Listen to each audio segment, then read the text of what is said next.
What's fact and what's fiction in Gladiator? Gladiator paints a powerful picture of Roman gladiators. Brutal fights, heroic moments, and roaring crowds. But how much of that is actually based on historical truth? In today's video, we're digging deep into the real world of Roman gladiators and comparing it with the movie that captured the imagination of millions. If you're into history's biggest moments, hit subscribe and ring the bell. And before we get into the details, let me ask you, what's your favorite scene from Gladiator? Let us know in the comments below. Were gladiators slaves or volunteers? Let's start with one of the biggest questions. Were gladiators really all slaves forced into battle? In Gladiator, we see Maximus and others sold into slavery and trained to fight, but the reality was a bit more complex. Historically, many gladiators were indeed slaves, but not all. Some were prisoners of war or criminals, but surprisingly, a significant number of gladiators were volunteers. These men, often in search of fame, fortune, or redemption, chose to enter the arena.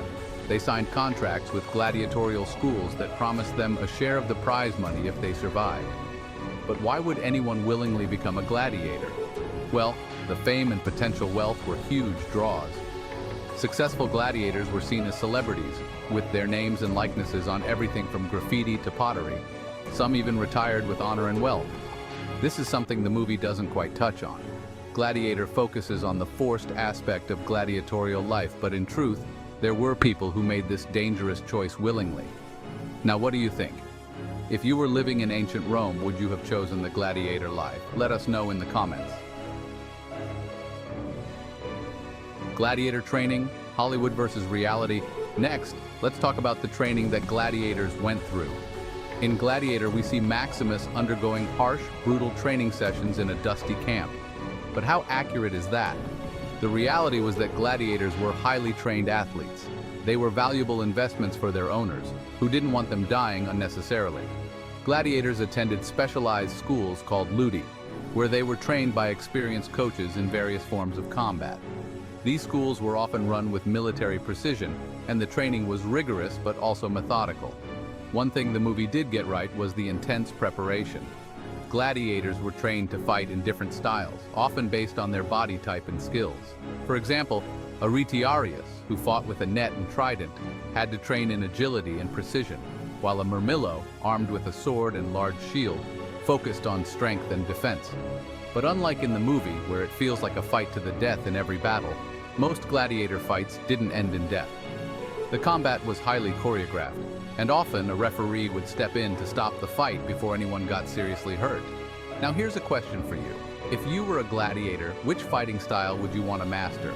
Let us know in the comments. Chapter 3. The Colosseum Bloodsport or Spectacle. Of course, we can't talk about gladiators without mentioning the Colosseum.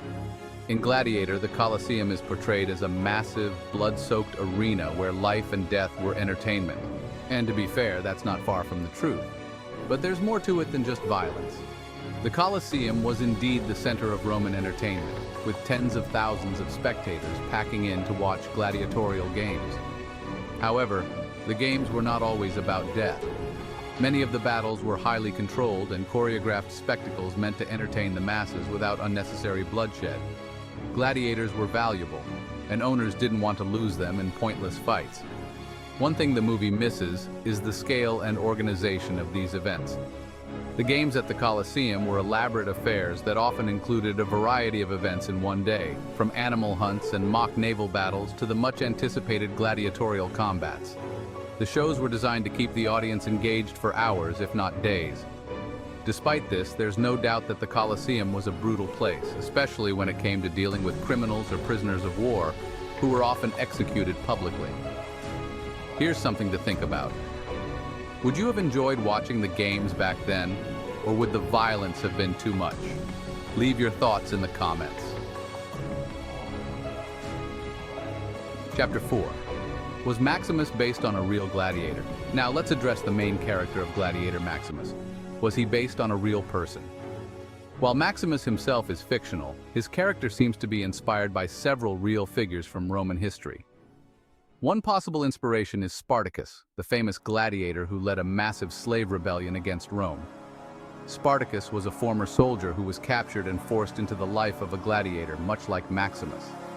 Another inspiration might be Marcus Nonius Macrinus, a Roman general who was close to the emperor Marcus Aurelius, just like Maximus in the film. However, Maximus is mostly a composite character. His journey from general to gladiator doesn't match any single historical figure exactly. In this way, Gladiator takes creative liberties, blending history with fiction to create a compelling story. So, while Maximus may not have been real, his story is rooted in the real struggles and conflicts of the Roman Empire. Does this make the movie less authentic, or does it make Maximus more of an everyman hero? What do you think? Conclusion: what did Gladiator get right and wrong? So, what did Gladiator get right and where did it miss the mark? Overall, the movie does a decent job of capturing the brutality and spectacle of Roman gladiator life. It gets the scale and emotion right, but like any Hollywood movie, it sacrifices some historical accuracy for the sake of drama. The truth is, gladiators were complex figures, living in a world that was just as much about fame and survival as it was about bloodshed. The movie hits the highlights but misses some of the more nuanced realities of the gladiator life. At the end of the day, though, Gladiator remains a thrilling film that sparks interest in Roman history. And isn't that what great historical movies are supposed to do? Now, before you go, hit that subscribe button and give this video a thumbs up if you learned something new today. And don't forget to tell us, does the historical inaccuracy bother you, or do you still love Gladiator? Let's talk in the comments below.